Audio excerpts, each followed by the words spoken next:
Hello everyone, welcome back to this channel. In this video, I'm going to show you how to see save audio on Instagram. Now, let's get started.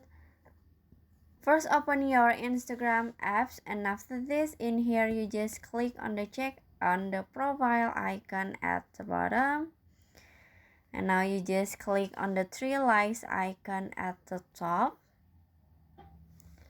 Now you just click on the save at the bottom, this one, click on it, and after this, in here you just click on the save audio, this one, and finish. Now in here you can see save audio on Instagram.